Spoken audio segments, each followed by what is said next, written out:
So in today's video, I'm going to show you how to turn this into this. So what I did was direct swapped the insides of the GP Toys Rider 5 directly into here. It was basically a perfect swap with a little modification to the pinion gear and the spur gear inside here. So step one of this build is going to be to take out the 7 screws that hold in the motor and the spur gear pinion gear casing. So you'll have 4 around the motor and then 3 around this little cover here.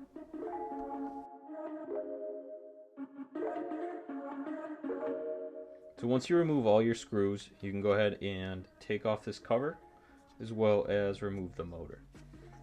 So the motor is connected to this motor mount here. It's pretty universal, I guess, and you can change it from 12 tooth to 16 tooth on the bottom to 13 tooth up top. So right now it's in the 12 tooth because that's the stock pinion gear that's in there. In my brushless model, I have I believe it's a 22 tooth pinion gear. I purchased it in a kit off of Amazon. It came with 4 different pinion gears, and that's the one I had lying around, so I threw it in there. So you will need to adjust your motor to the appropriate one, and then possibly put some bushings in here to allow for a little bit more give on the spur gear. So I also went ahead and changed out the battery connector. So originally these 2 wires were connected here to this connector right here. So I went ahead and put a Dean's plug connector on here so I can run some of my 2S and yes 3S batteries. Once you do that, it'll free up a little bit more room and you won't be able to use these side terminals for the cigarette e-cig batteries. So you can go ahead and kind of shimmy out this ESC receiver combo. This comes right out, it's just in there by some tape. And you can go ahead and unplug your steering servo as well. And this is all basically one unit. So once you take out all of your brush electronics, it's basically a direct swap with the brushless system that I'm going with.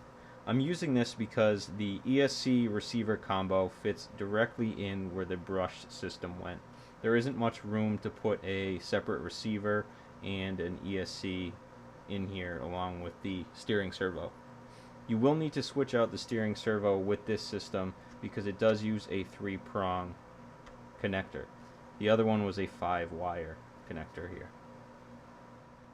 Make sure your mesh has a little bit of room. You may need to put some washers on here or maybe not screw this down completely just to relieve a little stress off of that spur gear.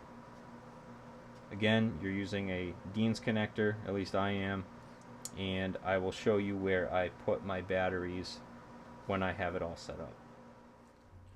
To lock batteries inside here, I just connect my battery and I slide it up and through this body cage here. Strap that in and it doesn't seem to go anywhere. So if you guys have any questions about this budget build, please leave them in the comments below. I will either answer them there or respond to them in the next video that I do on this car. The next video will be a 2S and 3S speed test, so we will see if this build paid off. Thanks again for watching, and we'll see you in the next one.